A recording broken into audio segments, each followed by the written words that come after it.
Hello everyone, जोहार, नमस्कार। स्वागत है आप सभी का आपके अपने चैनल इकोनॉमिकल पीसीएस में। दोस्तों, आज के इस सेशन में हम लोग बात करेंगे पेपर एनालिसिस की, और वो भी स्पेशली पेपर 1 की बात करेंगे। जेपीएससी के बैकलॉग एग्जामिनेशन जो कि 21 जनवरी 2024 को हुआ था, which is the most recent examination taken by JPSC as per the civil services examination syllabus, है ना। और सिलेबस को आप लोगों में से अधिकतर लोग जो कि जेपीएससी की तैयारी कर रहे होंगे जानते ही होंगे, और अगर नहीं जान रहे हैं तो वो आप जेपीएससी के वेबसाइट पर जाएं, jpsc.gov.in। यहाँ पर आप देख पा रहे होंगे, ये देखिए जो ये यहाँ पर सिलेबस लिखा हुआ है, ठीक है। यहाँ आप जैसे ही क्लिक करेंगे तो आपको सिलेबस जो है डाउनलोड हो जाएगा, और वो सिलेबस जो है आपका कुछ इस प्रकार का है। प्रीलिम्स का ही अभी बात करेंगे, और यदि आपको कोई कह रहा है कि प्रीलिम्स के साथ साथ आप मेंस की भी तैयारी करते रहें, ठीक है, प्रीलिम्स और मेंस के लिए आंसर राइटिंग करें, तो चूंकि अभी आपके पास समय काफ़ी कम है, 17 मार्च एज पर शेड्यूल है, एग्जामिनेशन का डेट है। और इस शेड्यूल में अगर आप अभी मेंस की तैयारी, रिटर्न एग्जामिनेशन की तैयारी कर रहे हैं और आंसर राइटिंग प्रैक्टिस कर रहे हैं, तो अभी मत कीजिए मेरे हिसाब से, क्योंकि प्रीलिम्स का तैयारी ही मेंस का भी तैयारी होता है। ये जेपीएससी के संदर्भ में बात कर रहे हैं, क्योंकि प्रीलिम्स में जैसा कि ऑब्जेक्टिव नेचर का क्वेश्चन रहता है, यहाँ पर जेपीएससी के मेंस में भी आपको हर एक पेपर में पेपर 1 और 2 को छोड़कर, जहाँ पर लैंग्वेज पेपर है उसको छोड़कर, इसके अतिरिक्त जो भी जितने भी पेपर हैं, पेपर 3, 4, 5, ठीक है, तो यहाँ पर 6 जो पेपर हैं, तो उन सभी पेपर में आपको 40 प्रश्न जो हैं, 40 क्वेश्चंस आपको ऑब्जेक्टिव नेचर का मिलेगा, ठीक है। और ये ऑब्जेक्टिव नेचर का मिला, इसका मतलब है कि आपको जो तैयारी है आपका प्रीलिम्स का है, तो वो एज वेल एज मेंस का भी तैयारी है, ठीक है। तो इसीलिए मैं ये कहना चाह रहा हूँ, और आप लोगों से रिक्वेस्ट है कि आप लोग अभी प्रीलिम्स पर फोकस करें। समय कम है, 40 डेज की टाइम है, तो अभी ऐसा कुछ नहीं कि आप मेंस के आंसर राइटिंग प्रोग्राम को भी ज्वाइन कर रहे हैं, साथ में आप प्रीलिम्स को भी टेक ओवर कर रहे हैं, ठीक है। ऐसा नहीं करें, ऐसा करने से बचें, क्योंकि प्रीलिम्स भी बहुत बड़ा आयरन गेट होता है जेपीएससी के एग्जामिनेशन में। कट ऑफ काफ़ी हाई जाता है, और जैसा कि बीपीएससी का कट ऑफ रहता है, उसी प्रकार से जेपीएससी का भी कट ऑफ काफ़ी हाई जाता है प्रीलिम्स के एग्जामिनेशन में। तो प्रीलिम्स होता है आयरन गेट ही है, एक तरह से समझें। चलिए, अब हम लोग यहाँ पर कुछ जनरल स्टडीज़ जो पेपर 1 है उसका अगर सिलेबस अगर आप लोग नहीं जान रहे हैं, तो यहाँ थोड़ा सा हल्का फुल्का डिस्कस कर लेते हैं, और फिर आगे बढ़ेंगे। पेपर 1 जो क्वेश्चन है जेपीएससी बैकलॉग का, उसका आंसर एनालिसिस भी करते जाएंगे, ठीक है। और ये जानते जाएंगे कि आखिर सिलेबस से कैसे मैच करता है, और काफ़ी उम्दा प्रश्न रहते हैं जेपीएससी के एग्जामिनेशन में, ठीक है। सबसे पहले तो हिस्ट्री ऑफ इंडिया, यहाँ पर एंशियंट इंडिया, मेडिवल और मॉडर्न, इन तीनों से पाँच प्रश्न रहेंगे, और इन 5 प्रश्नों का कुल मिलाकर आपको 15 प्रश्न हुआ, ठीक है। ये पूरी हिस्ट्री है, इंडिया का हिस्ट्री आपको पढ़ना है, वर्ल्ड की हिस्ट्री नहीं पढ़नी है। अगेन ज्योग्राफी ऑफ इंडिया यानी भूगोल है, और भूगोल में आपको सिर्फ और सिर्फ भारत का भूगोल पढ़ना है। इसके लिए महेश बर्नवाल की अगर आपके पास किताब है तो काफ़ी अच्छी किताब है वो, और इससे 10 प्रश्न रहते हैं, ठीक है।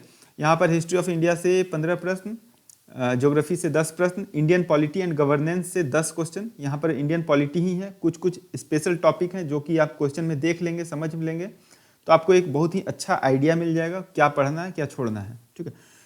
उसके बाद है इकोनॉमिक्स का पोर्शन। इकोनॉमिक्स के पोर्शन में सस्टेनेबल डेवलपमेंट को जोड़ दिया गया है, which is a part of economics, और इसको हम लोग यहाँ पर 10 प्रश्न यहाँ पर मिलता है। इसके बाद है साइंस एंड टेक, इसमें कि आपका जनरल साइंस में फिजिक्स, केमिस्ट्री और बायो है। एग्रीकल्चर से क्वेश्चन रहते हैं, 6 क्वेश्चन रहते हैं, और इंफॉर्मेशन एंड कम्युनिकेशन टेक्नोलॉजी जो कि कंप्यूटर साइंस का ही पार्ट है, वहाँ से 3 प्रश्न रहते हैं। कुल मिलाकर 15 प्रश्न रहते हैं, और काफ़ी स्तर के प्रश्न रहते हैं, अच्छे स्तर के प्रश्न रहते हैं, जिसमें कि अगर आप पढ़ाई करते हैं तो आपको 8-9 प्रश्न जो है इजीली सॉल्व हो जाएंगे। उसके आगे बढ़ते हैं तो झारखंड स्पेसिफिक क्वेश्चन रहता है, जो कि general awareness of history, society, culture and heritage. ये आपका पार्ट है पेपर 2 में ही, ठीक है। और इस पेपर 2 के पार्ट को आप इग्नोर नहीं करेंगे, क्योंकि इस पेपर 2 को तो आप अच्छे से पढ़ ही रहे हैं, और यहाँ पर चूंकि 100 नंबर का 100 प्रश्न रहते हैं, तो ये जो पार्ट है ऑलरेडी आपका पेपर 2 के पढ़ने से हो जाता है, ठीक है। तो इसमें आपका 10 प्रश्न है। अगला जो प्रश्न अगला जो टॉपिक है वो है आपका national and international current events, राष्ट्रीय और अंतर्राष्ट्रीय घटनाक्रम वर्तमान में जो घटनाक्रम होता है यानी करंट अफेयर्स को समझे। तो इसके लिए प्रतियोगिता दर्पण सबसे बेस्ट है और विजन आईएएस को प्रीफर नहीं करना चाहिए अभी, क्योंकि विजन आईएएस में क्या होता है, स्टैटिक जो क्वेश्चन होते हैं,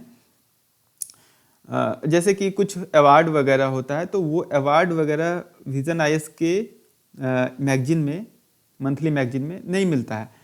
उस अवार्ड के बारे में बहुत डिटेलिंग होता है, लेकिन अवार्ड रेसिपेंट के बारे में बहुत कम चर्चा होती है। तो इन सभी चीज़ों को, जैसा कि यूपीएससी ट्रेंड फॉलो करता है उस प्रकार से जेपीएससी का ट्रेंड नहीं है, ठीक है। यहाँ स्टैटिक क्वेश्चन आपको मिलेंगे, तो इसके लिए प्रतियोगिता दर्पण बेस्ट है। इसके अलावा आप स्पीडी का जो एनुअल वाला मैगजीन होता है वो ले सकते हैं। उसके बाद अड्डा 24/7 का ई मैगजीन होता है, या फिर उसका जो मैगजीन होता है वो भी आप प्रीफर कर सकते हैं, वो भी बहुत अच्छा मैगजीन होता है। और यहाँ से आपको 15 प्रश्न मिलेंगे। इसके अतिरिक्त जो है आप जो है एक नेक्स्ट जो टॉपिक है वो है आपका general question of miscellaneous nature. इसमें 8 टॉपिक दिए हुए हैं और 15 सवाल यहाँ से रहेंगे। ये 8 टॉपिक को आपको अच्छे से कर लेना है, सबसे 1 से 2 सवाल रहते हैं, ठीक है। चलिए अब हम लोग क्वेश्चन को देखते हैं। ये पेपर 1 हो गया, और पेपर 1 में आपको 60 से 65 प्रश्न का उत्तर अच्छे से कर लेना है, तो ही आप इस कंपटीशन में एग्जिस्ट करेंगे। अदरवाइज जो है पेपर 2 में फिर आपको बहुत ज़्यादा अंक लाना होगा, और जो कि थोड़ा सा मतलब कहिए कि टफ साइड हो जाता है, ठीक है। तो इसलिए आपको पेपर 1 को 60 से 65 और पेपर 2 को भी 70 के आसपास रखना चाहिए। तो इस हिसाब से अगर आप देखेंगे तो आप प्रीलिम्स को क्लियर कर लेंगे। हम लोग प्रश्न देखते जाएंगे और उसके उत्तर में अगर कहीं चर्चा करने की बात होगी तो चर्चा भी करेंगे, और उसको सिलेबस से मैच करते जाएंगे कि आखिर सिलेबस को फॉलो करता है या नहीं करता है जेपीएससी। आप यहाँ पर देखते जाएं, 100 प्रश्न है, 100 प्रश्न का उत्तर भी आपको यहाँ पर दिखते जाएगा। पहला है विश्व बाल श्रम निषेध दिवस 2023 का विषय क्या है, ठीक है, ये पूछा है। तो विश्व बाल श्रम निषेध दिवस 2023 ये करंट अफेयर्स का टॉपिक है, इंटरनेशनल करंट अफेयर्स। साथ में ही आपका United Nations and other international agency, यहाँ पर आईएलओ भी आता है आपका, तो इस आईएलओ से संबंधित प्रश्न भी आप इसको कंसीडर कर सकते हैं, ठीक है। इसका उत्तर होगा ए, यानी बाल श्रम के विरुद्ध कार्रवाई का सप्ताह, ठीक है। तो इस तरह के जो थीम होंगे वो थीम को आप जरूर देखते जाइएगा, थीम काफ़ी इंपॉर्टेंट है, पूछता है हर बार। यहाँ पर आपको अंग्रेजी में भी दिख रहा होगा प्रश्न, कहीं कहीं जरूरत होगी तो अंग्रेजी में भी बात करेंगे, ठीक है। गीता प्रेस गोरखपुर को किस वर्ष के लिए गांधी शांति पुरस्कार के लिए चुना गया है? इसका उत्तर होगा 2021 में। 21 के लिए अनाउंसमेंट हुआ था आपका, 2022 या 23 में हुआ था। निम्नलिखित में से किस देश द्वारा एक बहुराष्ट्रीय शांति स्थापना संयुक्त अभ्यास एक्स खान क्वेस्ट 2023 का आयोजन किया जा रहा है? ये आपका मंगोलिया के साथ हो रहा है, मंगोलिया में हो रहा है। निम्नलिखित में से कौन सा NIRF रैंकिंग 2023 के तहत ओवरऑल रैंकिंग में टॉप पोजीशन पर है? तो इसका उत्तर होगा IIT मद्रास। यानी आपको NIRF रैंकिंग जो है ये सब अच्छे तरीके से पढ़ना है, जानना है, जो कि करंट अफेयर्स का पार्ट है। 5 नंबर प्रश्न है, ICDS योजना के बारे में निम्नलिखित कथनों पर विचार करें। तो इसका उत्तर होगा आपका, तीनों जो कथन है वो सही है। अब कथन क्या है? ये एक केंद्र प्रायोजित योजना है, सेंट्रल स्पॉन्सर्ड स्कीम, ठीक है। उसके बाद है कुपोषण के अंतर्राष्ट्रीय चक्र को तोड़ने के लिए इसे 1975 में लॉन्च किया गया था। इसे महिला एवं बाल विकास मंत्रालय द्वारा कार्यान्वित किया गया है, ठीक। तो ये तीनों ही ऑप्शन जो स्टेटमेंट है वो आपका सही है। आगे बढ़ते हैं। पवन ऊर्जा क्षमता में भारत विश्व में चौथे स्थान पर है। तो क्या ये सही है? नहीं, ये सही नहीं है। भारत में लगभग 60,000 गीगावाट पवन ऊर्जा की क्षमता है, ये भी सही है। तमिलनाडु पवन ऊर्जा का सबसे बड़ा उत्पादक है, ये आपका गलत है, ठीक है। तो इसका उत्तर होगा 6 का बी, यानी केवल 2 जो है वो सही है, ठीक है। और इसमें पवन ऊर्जा का सबसे बड़ा उत्पादक राज्य जो है वो गुजरात है, ठीक है। और पवन ऊर्जा क्षमता में भारत विश्व में चौथे स्थान पर नहीं है, ये अपडेट हम कर देंगे कितने स्थान पर है, ठीक है। नेक्स्ट जो कमेंट बॉक्स होगा उसमें पिन कर देंगे। इसके आगे बढ़ते हैं ई रूपी के बारे में, या फिर आप लोग जानते होंगे तो उसको कमेंट करेंगे, ठीक है। ई रूपी के बारे में निम्नलिखित कथनों पर विचार करें। ई रूपी मूल रूप से एक डिजिटल वाउचर है जो लाभार्थी को एसएमएस या क्यूआर कोड के रूप में उसके फ़ोन पर मिलता है, ठीक है। और ये सही है, ये चूँकि ई रूपी 2023 में अनाउंस किया गया था आरबीआई के तरफ से, और ये पायलट प्रोजेक्ट के तौर पर इसको इस्टेब्लिश किया गया था, पायलट प्रोजेक्ट था, और ये सक्सेसफुल होने पर पूरे इंडिया में इसे इम्प्लीमेंट किया जाएगा। ई रूपी के लिए लाभार्थी के पास बैंक खाता या डेबिट कार्ड या क्रेडिट कार्ड होना आवश्यक नहीं है, सही है। ई रूपी किसी भी प्रकार के बेसिक फ़ोन पर ऑपरेट किया जा सकता है, सही है, ठीक है। तो ये तीनों ही स्टेटमेंट यहाँ पर सही है। 8वां जो प्रश्न है वो है आपका G20 की स्थापना कब हुई थी। देखिए कितना स्टैंडर्ड क्वेश्चन है। इस तरह के क्वेश्चन अगर एग्जामिनेशन में आते हैं तो लोगों को लगता है कि हाँ पढ़ाई करने का कुछ फ़ायदा है, ना कि JSSC में जिस प्रकार से प्रश्न पूछे गए थे वहाँ पर आप लोगों ने देखा होगा कि कितने स्तरहीन प्रश्न थे, और वो प्रश्न जो है लगता था कि किसी सेटिंग एजेंसी के द्वारा ही बनाई गई है। खैर इन सब बातों से इतर हम लोग आगे बढ़ते हैं। G20 की स्थापना कब हुई थी, तो इसका उत्तर होगा आपका 1999 में, ठीक है, 1999 में। और G20 में कितने कंट्री हैं, नंबर ऑफ कंट्री जो हैं वो कितने हैं, और किस कंट्री को इंट्रोड्यूस किया गया है, इस बार इंडिया में हुआ था ये, और इसमें कौन से कंट्री को इंट्रोड्यूस किया गया था, इसका जो है आप इसके बारे में आप जानेंगे समझेंगे, ठीक है। हो सकता है ये प्रश्न पूछ लिया जाए। भारत में हो रहे G20 शिखर सम्मेलन का विषय क्या है, ये काफ़ी इंपॉर्टेंट प्रश्न है, और इसका जो उत्तर होगा वो होगा आपका एक पृथ्वी, एक परिवार, एक भविष्य, 1 अर्थ, 1 फैमिली और 1 फ्यूचर, ठीक है। और साथ में इसके नीचे लिखा हुआ रहता था वसुधैव कुटुंबकम, ठीक है। तो ये ध्यान रखिएगा। SCO संघाई कोऑपरेशन ऑर्गेनाइजेशन का मुख्य उद्देश्य सदस्य देशों के बीच किन मुद्दों पर सहयोग उत्पन्न करना है, तो 10 का उत्तर होगा D, यानी सीमा संबंधी मुद्दों का समाधान करना, आतंकवाद का मुकाबला करना और आर्थिक सहयोग, ये सभी चीज़ों को लेकर चलता है। राष्ट्रीय मानवाधिकार आयोग, देखिए ये आपका सिलेबस का पार्ट है। ह्यूमन राइट आप यहाँ पर देख पा रहे होंगे, तो यहाँ पर NHRC और SHRC अगर है तो ठीक है, तो इन दोनों से ही प्रश्न यहाँ पर पूछा जाता है। तो देखिए यहाँ पर है राष्ट्रीय मानवाधिकार आयोग के संबंध में निम्नलिखित में से कौन सा कथन सही है, ये पूछा गया है। तो इसका उत्तर होगा इसके अध्यक्ष और सदस्य 5 साल की अवधि के लिए या 65 वर्ष की आयु प्राप्त करने तक जो भी पहले हो पद पर बने रहते हैं। नेशनल ह्यूमन राइट कमीशन, ठीक है। और इसमें आपका केवल भारत के एक सेवानिवृत्त मुख्य न्यायाधीश को ही इसके अध्यक्ष के रूप में नियुक्त किया जा सकता है, ये कथन सही नहीं है, लेकिन आमतौर पर ऐसा ही किया जाता है। ये एक परंपरा है, लेकिन ये जो है नियम नहीं है, ठीक है। तो इसीलिए इसको गलत माना गया है। नेक्स्ट है आपका SHRC यानी स्टेट ह्यूमन राइट कमीशन। इसके संबंध में निम्नलिखित कथनों पर विचार करें। 12 का जो उत्तर होगा वो होगा आपका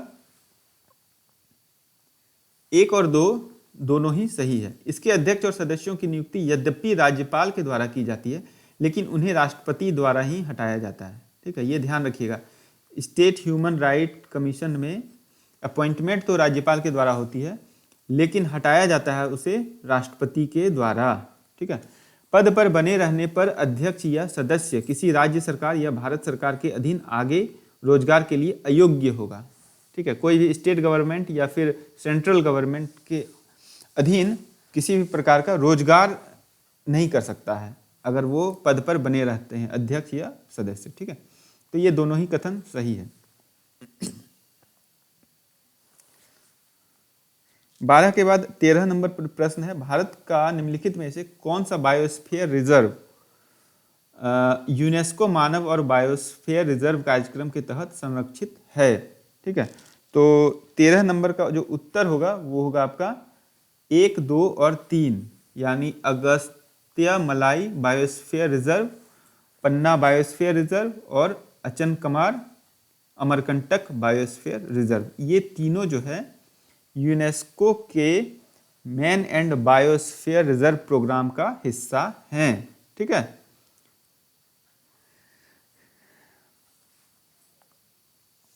उसके बाद है आपका वेटलैंड से संबंधित प्रश्न पूछा गया है। तो वेटलैंड्स जो है वो क्या होता है, तो ये रामसर साइट के बारे में अगर आप जान रहे हैं तो, और ये इन्वायरमेंट का पार्ट है, आपको इन्वायरमेंट से क्वेश्चन रहता है तो वहाँ पर आप इसको देखेंगे। ठीक है, देखिए environmental protection, biodiversity and climate change, ये जो सिलेबस का पार्ट है सिर्फ सेम टू सेम उसी का क्वेश्चन है ये यहाँ पर। With reference to the Ramsar convention on wetlands, which of the following is are prescribed criteria for a wetland to be designated as a wetland of international importance, अंतर्राष्ट्रीय महत्व का wetland होने के लिए क्या क्या निर्धारित मानदंड है वो पूछा जा रहा है। तो इसका जो उत्तर होगा उसकी ओर हम लोग जाएंगे। 14 का डी है, यानी 1, 3 और 4। ठीक है, तो पहला है आपका एक आर्द्र भूमि को कमजोर, लुप्तप्राय या गंभीर रूप से लुप्तप्राय प्रजातियों या खतरे वाले पारिस्थितिकी समुदायों का समर्थन करना चाहिए। ठीक है, दूसरा है आपका एक आर्द्र भूमि को नियमित रूप से 200 या अधिक जल पक्षियों का समर्थन करना चाहिए, तो ये आपका नहीं है। ठीक है, बाकी ये तीसरा है स्टेटमेंट है और चौथा स्टेटमेंट है, जहाँ पर आप देख रहे होंगे कि वेटलैंड जो है पौधों या पशु प्रजातियों को उनके जीवन चक्र के महत्वपूर्ण चरण में समर्थन देना चाहिए या प्रतिकूल परिस्थितियों के दौरान आश्रय प्रदान करना चाहिए। और चौथा है आपका एक आर्द्र भूमि को नियमित रूप से जल पक्षियों की एक प्रजाति या उप प्रजाति की आबादी में कम से कम 1% व्यक्तियों का समर्थन करना चाहिए। ठीक है, तो ये इस प्रकार का क्वेश्चन है आपको।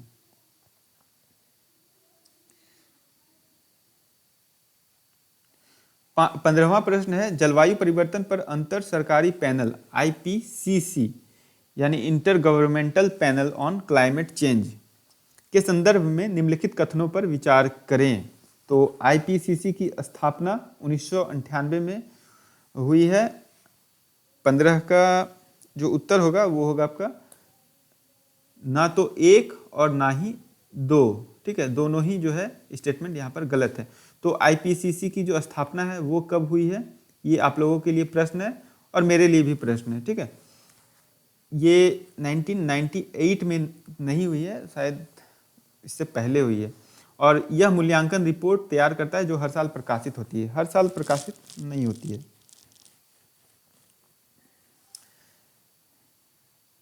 UNCC शायद एनुअल रिपोर्ट जो है UNCC के द्वारा होता है। खैर ये हम लोग देखेंगे, आगे देखेंगे। 16 नंबर प्रश्न है आपका शहरीकरण के बारे में निम्नलिखित में से कौन सा कथन सही है। 1 और 2 दोनों। ठीक है, ये दोनों ही कथन सही है। शहरीकरण एक ऐसी प्रक्रिया है जिसमें जनसंख्या ग्रामीण से शहरी क्षेत्रों की ओर बढ़ती है और जिसमें शहरी बुनियादी ढांचे और संसाधनों पर अत्यधिक बोझ पड़ता है। ठीक है, और रोजगार उन कारकों में से एक है जो ग्रामीण आबादी को शहरी क्षेत्रों में लाता है। दोनों ही जो स्टेटमेंट है वो सही है शहरीकरण के मामले में। सिलेबस का पार्ट है, यहाँ पर आप देख रहे होंगे अर्बनाइजेशन सिलेबस का पार्ट है। ठीक है, 2022 में उत्तर पूर्व ओलंपिक के दूसरे संस्करण का मेजबान कौन सा राज्य था। उत्तर पूर्व का मेघालय था। ठीक है, मेघालय में ओलंपिक के दूसरे संस्करण का मेजबान मेघालय ने किया था। विश्व कुश्ती चैंपियनशिप में 4 पदक जीतने वाले पहले भारतीय कौन है। पहले भारतीय जिन्होंने विश्व कुश्ती चैंपियनशिप में 4 पदक जीते हैं तो बजरंग पुनिया। ठीक है, देखिए ये जो बजरंग पुनिया है ये अभी हाल में काफ़ी चर्चा में रहे थे दिसंबर के आसपास। ठीक है, और पिछले पूरे साल भर जो है 2023 में बजरंग पुनिया, ठीक है, साक्षी मलिक, फिर आपका विनेश फोगाट, ये सभी चर्चा में रहे थे। क्यों चर्चा में रहे थे, भारतीय कुश्ती संघ के जो आपका बृजभूषण सिंह हैं अध्यक्ष, उनको पद से हटाने को लेकर चर्चा में रहे थे और इसके प्रति इन सभी चीज़ों के विरोध में उन्होंने अपने कई सारे पदकों को और सम्मान को वापस किया था भारत सरकार को, तो इसीलिए ये चर्चा में बने हुए थे। तो प्रश्न भी उन्हीं से आया। राष्ट्रीय आपदा प्रबंधन प्राधिकरण NDMA का नेतृत्व किया जाता है? ये होगा, उसका उत्तर होगा आपका भारत के प्रधानमंत्री के द्वारा। ठीक है, NDMA जहाँ भी आएगा और SDMA आता तो आपका स्टेट डिजास्टर मैनेजमेंट अथॉरिटी का CM के द्वारा, ठीक है, नेतृत्व किया जाता है। 19-20 का उत्तर होगा आपका निम्नलिखित में से कौन भारत में गरीबी रेखा की अवधारणा पर चर्चा करने वाला पहला व्यक्ति था? तो गरीबी की अवधारणा पर चर्चा करने वाला पहला व्यक्ति जो है वो आपका दादा भाई नौरोजी थे। ठीक है, इनका जो कॉन्सेप्ट था वो आपका था ड्रेन ऑफ वेल्थ। ठीक है, और इन्होंने रुपीज़ को लेकर कैसे बाहर की ओर जा रहा है यहाँ का धन, उस चीज़ पर इन्होंने शोध किया था, एक थेसिस लिखा था। 21 नंबर प्रश्न है आपका निम्नलिखित में से कौन से आयाम गरीबी के आकलन के लिए महत्वपूर्ण रखता है या रखते हैं? तो जो है इसका उत्तर होगा आय और उपभोग का स्तर, सही है, सामाजिक संकेत ये भी सही है, और सामाजिक राजनीतिक और सुरक्षा ये भी सही है। ठीक है, तो ये तीनों ही सही है, यानी 1, 2 और 3 सही होगा। ये आपका मल्टी डायमेंशनल पॉवर्टी इंडेक्स को अगर आप देखेंगे तो वहाँ पर ये सारे इंडिकेटर्स आपको मिल जाएंगे। ठीक है, जिस पर हम लोग जब झारखंड करंट अफेयर्स पढ़ते हैं, और वो करंट अफेयर्स ना होकर स्टैटिक करंट अफेयर्स है, जो कि झारखंड के स्टैटिक पोर्शन के बहुत सारे प्रश्नों को भी टच करता है, तो वहाँ पर हम लोग जो जब देखते हैं तो इन सभी चीज़ों को डिस्कस भी कर लेते हैं, समझ लेते हैं, बूझ लेते हैं, चूँकि वो न्यूज़पेपर में आया हुआ रहता है। और जो झारखंड करंट अफेयर्स है हमारा, वो आपका डिराइव होता है न्यूज़पेपर से ही। ठीक है, सरकारी वित्त पोषण के संदर्भ में हेलीकॉप्टर मनी, ये एक बहुत ही इम्पॉर्टेंट टर्म है जो कि यूज हुआ है सरकारी वित्त पोषण के संदर्भ में। तो इसका जो है किस रूप से परिभाषित किया गया है, तो ये होगा आपका इसका उत्तर मंदी के दौरान अर्थव्यवस्था को प्रोत्साहित करने के लिए बड़ी मात्रा में नया पैसा मुद्रित और जनता के बीच वितरित किया जाता है। ठीक उसी तरह से हेलीकॉप्टर आसमान में आपूर्ति बिखेरता है। उसी तरह जैसे हेलीकॉप्टर जो है आसमान से, जैसे फ्लड वगैरह के समय में है ना, तो किस प्रकार से जो है रिलीफ पैकेट दिया जाता है ना, फूड पैकेट दिया जाता है, तो ठीक उसी प्रकार से मंदी के दौरान जब रिसेशन का टाइम रहता है तो अर्थव्यवस्था को इंजेक्ट करने के लिए कुछ नए करेंसी को प्रिंट करके जनता के बीच वितरित किया जाता है, उसी को हम लोग हेलीकॉप्टर मनी कहते हैं। ये इकोनॉमिक्स का टर्म है और इसे आप ध्यान रखेंगे, ये कई बार पूछा गया है एग्जामिनेशन में। 23 नंबर जो प्रश्न है वो है आपका आर्थिक विज्ञान में नोबेल मेमोरियल पुरस्कार 2022 किस क्षेत्र में उनके शोध के लिए 3 वैज्ञानिकों को प्रदान किया गया? ठीक है, तो इसका जो उत्तर होगा वो होगा बैंक और वित्तीय संकट के लिए। ठीक है,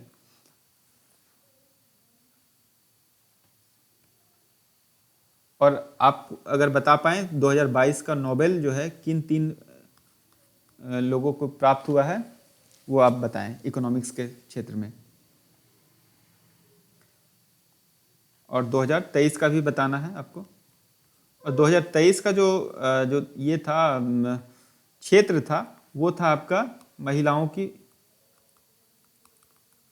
अर्थव्यवस्था में भागीदारी। ठीक है, अर्थव्यवस्था या फिर कहें कि घरेलू अर्थव्यवस्था को कैसे कंसीडर किया जाता है, इन सभी चीज़ों पर है ना, वो चीज़ें थी। सिंधु घाटी सभ्यता का परिपक्व काल है, 26 का उत्तर होगा आपका बी, 2600 से लेकर 1900 ईसा पूर्व तक। ठीक है, ये आपका एंशियंट का पार्ट है। अगर आप सिलेबस देख रहे होंगे तो सिलेबस में आप जाइए और यहाँ पर आप देखिए कि एंशियंट इंडिया से 5 क्वेश्चन रहेंगे। तो अभी हम लोगों को 5 प्रश्न जो है इस प्रकार के दिखेंगे। कौन सा वेद श्याम एवं शुक्ल के रूप में विभाजित है? तो श्याम और शुक्ल के रूप में विभाजित है आपका यजुर्वेद। 27 का बी होना चाहिए, बी ही है यजुर्वेद।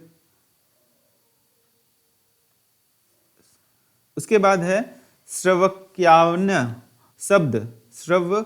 शब्द किस बौद्ध धर्म के रूप का प्रतिनिधित्व करता है? तो ए और सी दोनों का, यानी हीनयान और निकाय बौद्ध, इन दोनों का ही प्रतिनिधित्व करता है कौन? श्रवकायन। 29 नंबर है ग्रेट एलेक्ट यानी महासम्मत का सिद्धांत जो भारतीय इतिहास के प्राचीन युग में प्रचलित था, उसकी समानता किससे देखी जा सकती है? तो ये प्रश्न बहुत ही अच्छे और स्तर के प्रश्न है, स्टैंडर्ड क्वेश्चन है ना।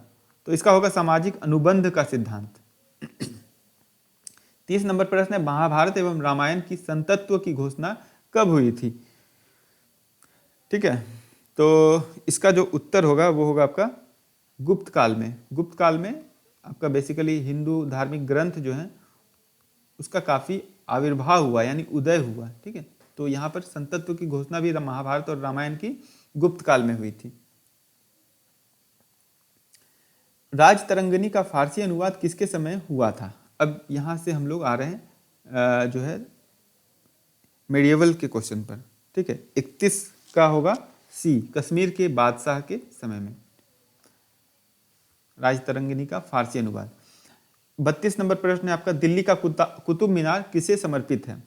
तो दिल्ली का जो कुतुब मीनार है वो है आपका सूफी संत बख्तियार काकी को समर्पित है। ठीक है, इसे बना रहा था कुतुबुद्दीन ऐबक और फिर उसको जो है पूर्णतः जो निर्माण है वो इल्तुतमिश ने कराया, और ये आपका डेडिकेटेड है बख्तियार काकी जो सूफी संत हैं उनको। कर्नाटा राज्य किस साम्राज्य का दूसरा नाम है? कर्नाटा। ठीक है, तो कर्नाटा राज्य है आपका विजयनगर साम्राज्य का। शेरशाह द्वारा चलाया गया दाम मुद्रा क्या था? तो जो दाम मुद्रा था वो था आपका तांबा का मुद्रा। अपने उच्चतम विस्तार के समय मुगल साम्राज्य की सुदूर दक्षिणी सीमा कहाँ थी? इसका उत्तर होगा जिंजी में। ठीक है, सहायक संधि स्वीकार करने वाला प्रथम रियासत कौन था? सहायक संधि जो कि सब्सिडरी अलायंस था उसको स्वीकार करने वाला रियासत, पहला रियासत था आपका हैदराबाद का निजाम। ठीक है, उसके बाद फोर्ट विलियम कलकत्ता का सर्वोच्च न्यायालय किस एक्ट के द्वारा बना है? The supreme court at fort William Calcutta was founded by which act? तो इसका उत्तर होगा रेगुलेटिंग एक्ट 1773। ठीक है, और ऐसे भी अगर प्रश्न पूछ दिया रहता कि सर्वोच्च न्यायालय किस एक्ट के द्वारा बनाया गया था कलकत्ता में, तो वो भी उसका उत्तर होता रेगुलेटिंग एक्ट 1773। गदर पार्टी का शुरुआती नाम क्या है? तो गदर पार्टी का शुरुआती नाम है आपका पैसिफिक कोस्ट हिंदुस्तान एसोसिएशन। ठीक है, और इसके संस्थापक थे लाला हरदयाल। ठीक है, साइमन कमीशन में कितने सदस्य थे? साइमन कमीशन जो है आपका इसमें सदस्यों की संख्या थी 7। ठीक है, और इसके जॉन साइमन जो है वो आपका अध्यक्ष थे, और ये झारखंड में कब आया था? 1928 में। ठीक है, ये ध्यान रखिएगा, ये प्रश्न पूछा हुआ प्रश्न। उड़ीसा एक अलग राज्य बंगाल से अलग किस एक्ट के द्वारा बना?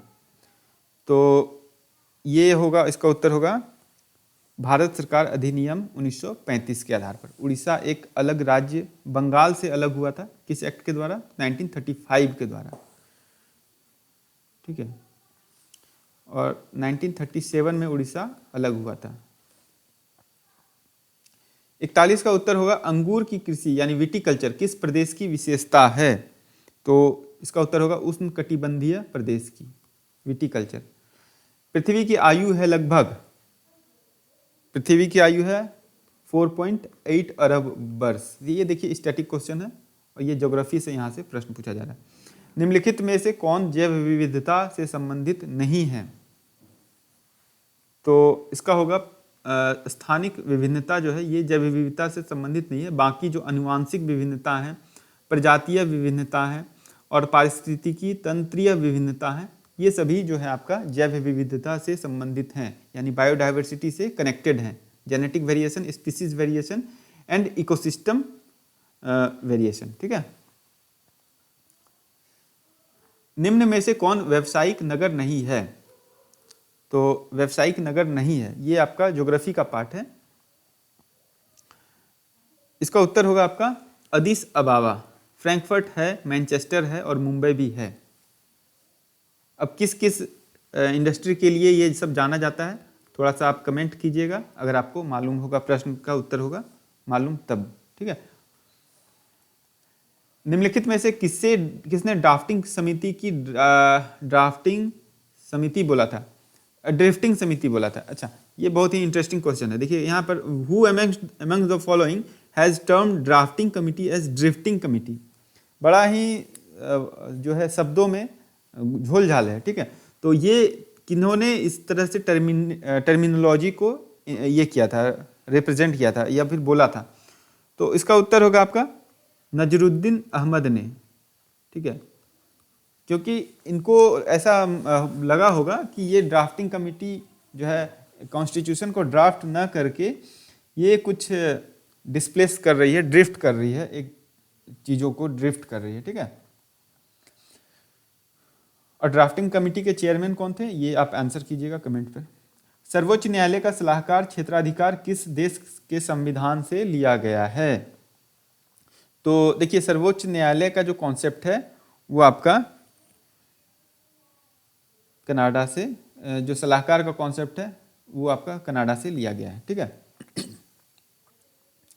उसके बाद है निम्नलिखित में से संविधान के किस प्रावधान को संसद के विशेष बहुमत द्वारा संशोधित किया जा सकता है एवं इसमें राज्यों की सहमति की आवश्यकता नहीं है? विशेष बहुमत क्या होता है ना, साधारण बहुमत क्या होता है, ये सभी चीज़ें आपको जाननी चाहिए और इस तरह के प्रश्न पूछे जाते हैं, ठीक है। 53 का होगा डी, ठीक है। मौलिक अधिकार को विशेष बहुमत के द्वारा जो है संशोधित किया जा सकता है और इसमें राज्यों की सहमति की आवश्यकता नहीं है। किस संवैधानिक संशोधन द्वारा सिक्किम को पूर्ण राज्य का दर्जा दिया गया था? ये काफी इंपॉर्टेंट क्वेश्चन और ये 36वां संविधान संशोधन था, ठीक है। द्वितीय प्रशासनिक आयोग का कौन सा रपट या रिपोर्ट शासन में नैतिकता की बात करता है? ठीक है, द्वितीय प्रशासनिक आयोग, पहला ARC है एडमिनिस्ट्रेटिव रिफॉर्म्स कमीशन और सेकेंड एडमिनिस्ट्रेटिव रिफॉर्म्स कमीशन। ये दोनों के अध्यक्ष कौन थे ये आप बताइएगा। पहला के हैं संभवतः सरदार वल्लभ भाई पटेल और दूसरे के हैं मोरारजी देसाई शायद। आप लोग कंफर्म कीजिएगा कमेंट करके, ठीक है। 55 का उत्तर होगा आपका बी, चौथी रिपोर्ट, ठीक है। इसमें शासन में नैतिकता की बात की गई है। निम्नलिखित में से किस राज्य ने सर्वप्रथम लोकायुक्त संस्थान की स्थापना की थी? 56 का होगा उत्तर बी, महाराष्ट्र में, ठीक है। लोकायुक्त की जो स्थापना है, लोकायुक्त का जो कॉन्सेप्ट है वो सबसे पहले डेवलप किया गया था महाराष्ट्र के द्वारा। महाराष्ट्र में सबसे पहले अपॉइंटमेंट हुआ था। इसके बाद है नागरिक घोषणा की अवधारणा को सबसे पहले किस वर्ष में व्यक्त एवं लागू किया गया था? तो ये होगा आपका 1991 में, ठीक है। नागरिक घोषणा, सिटीजन चार्टर जिसको बोलते हैं,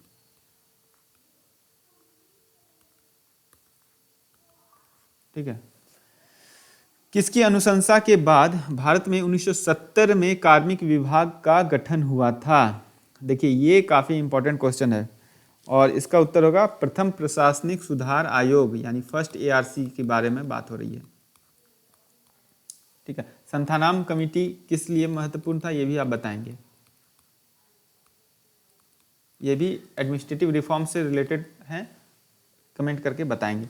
निम्नलिखित में से कौन सा अनुच्छेद audit of account of panchayat से संबंधित है? Audit of account of panchayat यानी पंचायत की ऑडिटिंग जो होती है, उनके अकाउंट्स का ऑडिटिंग जो होता है वो किस अनुच्छेद से संबंधित है? तो इसका उत्तर होगा 243J, ठीक है। निम्नलिखित में से किस कमेटी ने पंचायती राज के द्विस्तरीय प्रणाली की सिफारिश की थी? देखिए 3 टायर का जो है बलवंत राय मेहता समिति है, ठीक है।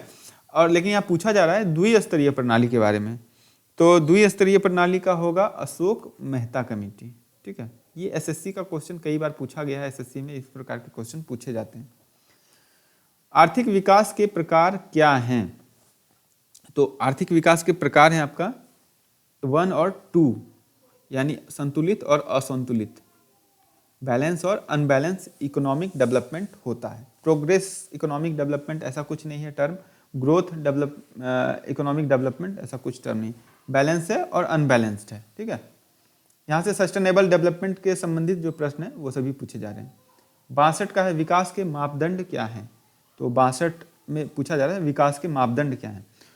तो इसका उत्तर होगा आपका सामाजिक एवं आर्थिक सूचक, और जीवन की भौतिक गुणवत्ता सूचक। आधारभूत संरचना ये विकास के मापदंड नहीं है, और पर्यावरण संतुलन जो है ये भी जो है इसके मापदंड नहीं है। ठीक है, पैरामीटर्स ऑफ डेवलपमेंट की बात होगी तो सिर्फ और सिर्फ सोशल एंड इकोनॉमिक इंडिकेटर को कंसीडर किया जाता है, और physical quality of life index PQLI जिसको बोलते हैं। ठीक है, और PQLI के बारे में आपको मेंस में पढ़ना है। ठीक है, और प्रीलिम्स में तो पढ़ना ही है, लेकिन मेंस में भी आपको इसके बारे में डिटेल जानना है। यहाँ पर आपको ऑब्जेक्टिव नेचर का क्वेश्चन होगा, और मेंस के एग्जामिनेशन में भी ऑब्जेक्टिव नेचर का क्वेश्चन यही सेम टू सेम देखने को मिल सकता है। ठीक है, इस प्रकार के क्वेश्चन रहते हैं। 40 प्रश्न जो है, 40 अंक जो है वो आपका ऑब्जेक्टिव नेचर के मेंस के रहते हैं। आगे बढ़ते हैं। 63 संधारणीय यानी सस्टेनेबल टिकाऊ आर्थिक विकास के महत्वपूर्ण मापक हैं, ये पूछा जा रहा है। इसका उत्तर होगा डी, उपयुक्त सभी। तकनीकी अल्पीकरण, पुनर्प्रयोग, रिसाइकिल दृष्टिकोण, संसाधनों का उपयोग तथा जीवन गुणवत्ता में वृद्धि। देखिए, जब भी इस प्रकार के प्रश्न रहेंगे, विशेष तौर पर अगर हम बात करें इकोनॉमिक्स की, तो आप पूरे ऑप्शंस को जरूर ध्यान रखेंगे। समय आपके पास काफ़ी ज़्यादा होगा, तो आपको जो है इकोनॉमिक्स के ऑप्शंस को पूरी पढ़ना है, क्योंकि इकोनॉमिक्स के ऑप्शन से ही आप जो है उसका आंसर को कलेक्ट कर सकेंगे। अदरवाइज जो है इकोनॉमिक्स का ऑप्शंस को अगर आप नहीं पढ़ते हैं तो यहाँ पर गुंजाइश बहुत ज़्यादा रहती है ना, क्योंकि एनालिटिकल क्वेश्चन भी यहाँ पर रहता है। भारत में नाबार्ड की स्थापना कब हुई थी? ये एक स्टैटिक क्वेश्चन है, और जिसका उत्तर होगा आपका 1982 में। सभी लोग जान रहे हैं, यहाँ डेट पूछ दिया है 12 जुलाई। ठीक है, और ईयर वाइज अगर बात करें तो एक ही ईयर है 1982। भारत का विदेशी व्यापार क्षेत्र क्या है? तो ये इसका उत्तर हो जाएगा आपका 1 और 2, आयात और निर्यात, यानी इंपोर्ट और एक्सपोर्ट। ठीक है, भुगतान संतुलन व्यापार क्षेत्र में नहीं आता है, और व्यापार संतुलन भी नहीं आता है विदेशी व्यापार क्षेत्र में। मिट्टी के तेल के एक बर्तन में, यहाँ से जनरल साइंस के प्रश्न पूछे जा रहे हैं, ध्यान दीजिएगा। यहाँ से जनरल साइंस, यहाँ पर आप फिजिक्स, केमिस्ट्री और बायो से कितने प्रश्न? तो फिजिक्स, केमिस्ट्री और बायो से आपको प्रश्न रहेंगे 6 क्वेश्चन। ठीक है, तो 6 क्वेश्चन आपको यहाँ पर दिख जाएगा।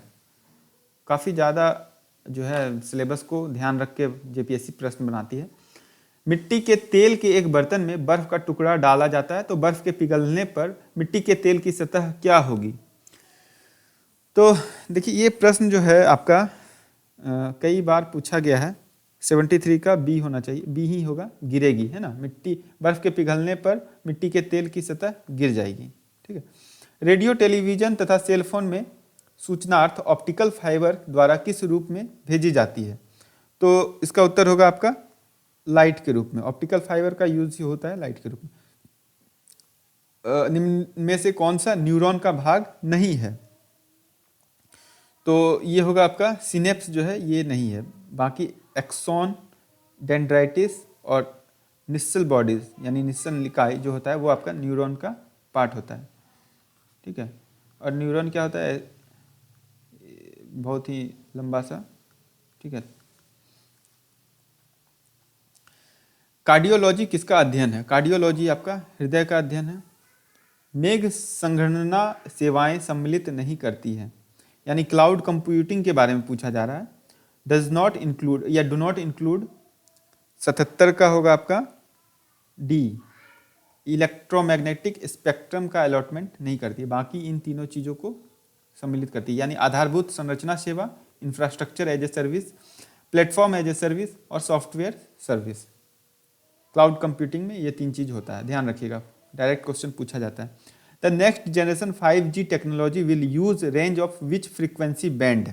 78 का उत्तर होगा आपका D, both low frequency less than 1 GHz to high frequencies 1 GHz to 6 GHz and also more than 6 GHz। तो दोनों लघु आवृत्ति जो कि 1 GHz से कम होता है, और दीर्घ आवृत्ति 1 GHz से 6 GHz और 6 GHz से ज़्यादा 5G बैंड के लिए। ये बहुत ही इंपॉर्टेंट क्वेश्चन है। ठीक है, हो सकता है रिपीट हो जाए ये प्रश्न। ठीक है, आईसीटी से संबंधित प्रश्न। आईसीटी आपका कितने प्रश्न है आईसीटी से? तो आईसीटी से आपका 3 प्रश्न है। देखिए यहाँ पर 3 प्रश्न ही आपको दिखेंगे। देखिए, आम टेलीफोन का इंटरनेट के रूप में प्रयोग निम्न में से क्या कहलाता है? तो 79 का उत्तर होगा वॉइस लाइन। ठीक है, VOLTE लिखा रहता है ना, ये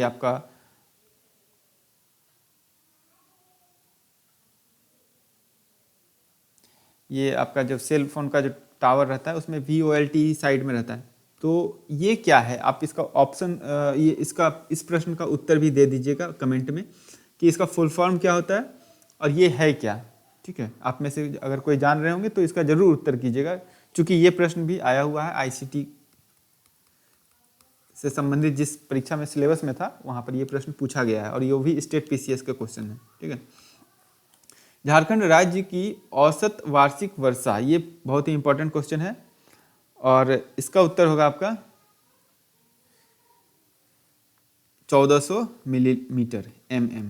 ठीक है, 1400 mm औसत वार्षिक वर्षा की बात हो रही है। 81 का उत्तर होगा national centre of organic farming स्थित है कहाँ पर? 81 का होगा ए, गाजियाबाद में। ठीक है, national centre of organic farming. इससे पहले वाले जो प्रश्न 7th JPSC में पूछा गया था, नेशनल इंस्टीट्यूट ऑफ ग्रासलैंड। ठीक है, ये कहाँ है? इसका उत्तर होगा झांसी। तो इस प्रकार के जो प्रश्न है वो पूछे जाते हैं। विशेष तौर पर कृषि से संबंधित जो राष्ट्रीय संस्थान है वो आप जरूर ध्यान से पढ़िएगा, ध्यान से याद रखिएगा कि कहाँ पर है, डायरेक्ट क्वेश्चन पूछा जाता है। 82 का है झारखंड राज्य की औसत फसल सघनता कितनी है? 82। ठीक है, 82 का जो उत्तर होगा वो होगा आपका C, 128%। झारखंड राज्य की औसत फसल सघनता। न्यूट्रीसीरियल्स से तात्पर्य क्या है? तो न्यूट्रीसीरियल्स है आपका छोटे अनाज को बोलते हैं। ठीक है, ये आपको इंटरनेशनल ईयर ऑफ मिलेट्स को कंसीडर कीजिएगा तो उस प्रकार से प्रश्न को डिराइव किया गया है ना। अत्यधिक सूखा सहन करने वाली फसल कौन सी है? तो अत्यधिक सूखा जो फसल सहन करती है वो है आपका बाजरा। ठीक है, इसीलिए राजस्थान और जो आपका मरुस्थलीय क्षेत्र होते हैं वहाँ पर ये पर्याप्त मात्रा में पाई जाती है। और ये देखिएगा बाजरा हो गया, ज्वार हो गया, ये सभी मिलेट्स हैं। झारखंड राज्य में किस फसल का क्षेत्रफल अधिकतम है? देखिए ये प्रश्न कई बार हम कराए हुए हैं। इसका उत्तर होगा धान। ठीक है, लेकिन दूसरा अगर बात करें तो दूसरा होगा आपका किस खरीफ फसल की बात होगी तो मक्का हो जाएगा। ठीक है, ध्यान रखिएगा। 85। 86 का होगा हो भाषा के लिए वारंगछिती लिपि। ठीक है, एक है आपका नारायण उरांव, इन्होंने कुड़ुख भाषा का लिपि विकसित किया है। ठीक है, और ये नारायण उरांव जो हैं, लेकिन वारंगछिती लिपि का आविष्कार किसने किया? वो भी हो भाषा के लिए। तो इसका होगा आपका उत्तर 86 का D होना चाहिए मेरे हिसाब से, लोकोबोद्रा। हाँ, लाकोबोद्रा। ठीक है, वारंगछिती लिपि का आविष्कार किया था हो भाषा के लिए। झारखंड की कौन सी जनजाति जनी शिकार की प्रथा को हर 12 वर्ष में मनाती है? ये काफ़ी इंपॉर्टेंट क्वेश्चन है। 87 C होगा उरांव कम्युनिटी। ठीक है, जनी शिकार उरांव कम्युनिटी। सरदारी लड़ाई अंततः किस आंदोलन में समाहित हो गया? 88 का होगा आपका बिरसा आंदोलन में। ठीक है, सरदारी आंदोलन मर्ज हो गया बिरसा आंदोलन में। और बिरसा आंदोलन का जो समय है वो है आपका 1895 से 1900 तक। ठीक है, जो कि उलगुलान कहिए कि linguistic survey of India LSI का संकलन और संपादन किसने किया था? 89 का उत्तर होगा आपका A, ग्रियर्सन। ठीक है, GA ग्रियर्सन। झारखंड का कौन सा क्षेत्र प्रमुख रूप से छऊ नृत्य से जुड़ा हुआ है? 90 का है उत्तर A, सरायकेला खरसावां। यहाँ पर थोड़ा सा अस्पष्ट है तो इसको हम लोग इधर देखते हैं। Who is credited with the formation of the Kolhan government state in 1837? ठीक है, तो इसका उत्तर होगा आपका 1901 का होगा B, विल्किंसन। ठीक है, तो इसीलिए विल्किंसन रूल भी जो है आपका, और ये यहाँ के एक बड़े अधिकारी थे और इसे वहाँ के लोग जो है वो किशन बाबू बोलकर किशुन बाबू बोलते थे, ठीक है, प्यार से किशुन बाबू। और ये बहुत प्यार से आए लेकिन बहुत ज़्यादा नुकसान कर गए वहाँ की कम्युनिटी के लिए, ठीक है।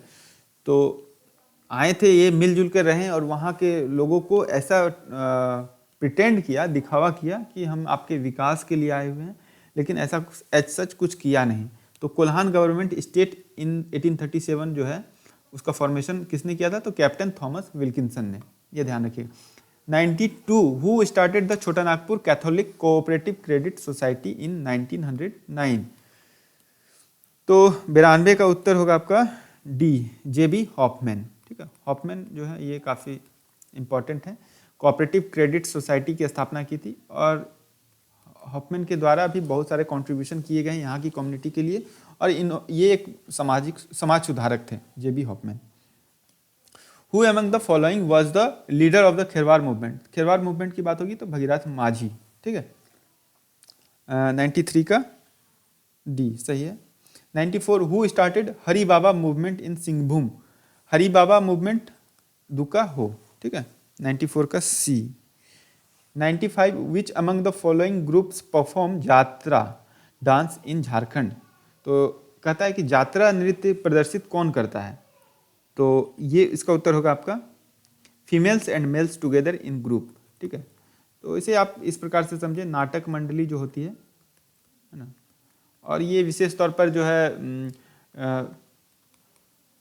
ट्राइबल या फिर जो है एबॉरिजिनेट कम्युनिटी हैं उनके रूरल एरिया में ये सभी चीज़ें होती हैं, ठीक है। अगर कोई पर्व त्यौहार है, मेला लगा हुआ है, तो उस दौरान जो है यात्रा डांस किया जाता है। 96 का है राष्ट्रपति द्रौपदी मुर्मू को किस देश के सर्वोच्च नागरिक सम्मान the grand order of the chain of yellow star? ये आपको एग्जैक्टली यही चीज़ जो है पढ़ाया हुआ है, झारखंड करंट अफेयर्स को जरूर फॉलो कीजिएगा, है ना।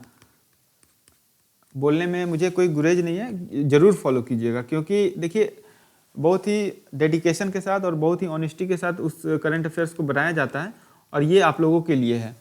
तो इसीलिए और ये इसका इम्पैक्ट आपको एग्जामिनेशन में दिखेगा। अगर अच्छे इस प्रकार के प्रश्न रहेंगे, स्टैंडर्ड क्वेश्चन रहेंगे तो जरूर दिखेगा।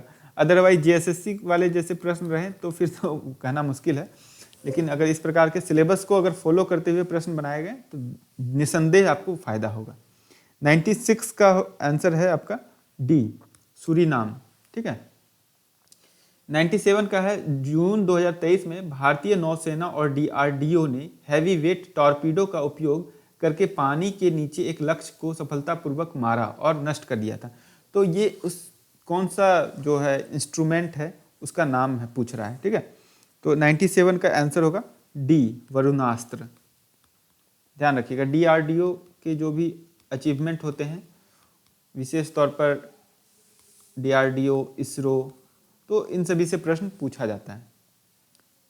विश्व पर्यावरण दिवस 2023 के अवसर पर पीएम मोदी ने अमृत धरोहर और मिष्टी योजना शुरू की थी। मिष्टी योजना के संदर्भ में ये योजना क्या है ना, तो ये पूछा जा रहा है। तो ये मैंग्रोव के बारे में है, ठीक है। इसका फुल फॉर्म होगा mangrove initiative for shoreline habitats and tangible income scheme, ठीक है। तो ये मिष्टी का फुल फॉर्म है और यहाँ से भी प्रश्न पूछा गया है। 99 जो प्रश्न है वो है आपका विशेष ओलंपिक विश्व ग्रीष्मकालीन खेल 2023 17 जून से 25 जून 2023 तक निम्नलिखित में से किस शहर में आयोजित किया गया था? ये स्पेशल ओलंपिक की बात हो रही है, ठीक है, ना ही समर ओलंपिक की और जो है ना ही आपका विंटर ओलंपिक की। ये आपका special Olympic world summer games के बारे में बात हो रही। तो इसका उत्तर होगा आपका बर्लिन में ये हुआ था, ठीक है। 100 नंबर प्रश्न है जून 2023 में नोवाक जोकोविक ने 2023 फ्रेंच ओपन खिताब में अपना कितनावां ग्रैंड स्लैम पुरुष एकल खिताब जीता है? तो इसका उत्तर होगा 23वां, ठीक है। 23rd ग्रैंड स्लैम इन्होंने जीता है। और 2023 के जितने भी आपका जो होता है, जैसे कि अमेरिकन ओपन हुआ, ठीक है, उसके बाद विंबलडन होता है, उसके बाद फ्रेंच होता है, और फिर होता है ऑस्ट्रेलियन। ठीक है, तो इस प्रकार से जितने भी ग्रैंड स्लैम हैं वो नोवाक जोकोविक इनमें से 3 ग्रैंड स्लैम को जीते हैं। कौन सा एक ग्रैंड स्लैम है जो कि इन्होंने नहीं जीता है, ये थोड़ा सा आप बताइएगा। इसको ऑप्शन, इसका हम आपसे उत्तर चाहते हैं, काइंडली आप कमेंट जरूर करेंगे। आपका करंट अफेयर्स जो है काफ़ी स्ट्रॉन्ग होना चाहिए JPSC के एग्जामिनेशन को compete करने के लिए। विशेष तौर पर पेपर 1 की बात करें और पेपर 2 तो झारखंड करंट अफेयर्स आपका स्ट्रॉन्ग होना ही चाहिए विथ स्टैटिक रेफरेंस, जो कि हम लोग कराते हैं। और इसका मैगजीन भी आपको उपलब्ध होगा, आपको मैगजीन उपलब्ध है और वो आपका अपडेटेड मिलता जाएगा। जब तक कि एग्ज़ाम नहीं होता है JPSC का तब तक आपको मिलता रहेगा। और अब हम लोग जनवरी के करंट अफेयर्स में नेशनल और इंटरनेशनल करंट अफेयर्स को भी इंक्लूड कर रहे हैं। तो काइंडली आप अगर चैनल पर नए हैं तो सब्सक्राइब अवश्य कर लीजिए, फ़ायदा ही फ़ायदा है। और रही बात कि इस सेशन को लाइक करने की, तो अगर अच्छा लगा है तो लाइक करें और दूसरों से यानी अपने दोस्तों से इसे ज़रूर शेयर करें जो कि इस एग्जामिनेशन की प्रिपरेशन कर रहे हैं, सीरियस एस्पिरेंट हैं। Kindly share with those student. ठीक है, thank you for being with this session. आप इस सेशन में बने हुए थे इतने देर तक, इसके लिए काफ़ी धन्यवाद। और इसके बाद जो है हम लोग कुछ इम्पॉर्टेंट टॉपिक्स जो हैं पेपर 2 के, उस पेपर 2 के टॉपिक्स को हम लोग यहाँ पर करेंगे। ठीक है, तो thank you once again, have a good day और बेस्ट विशेस है इस एग्जामिनेशन के लिए।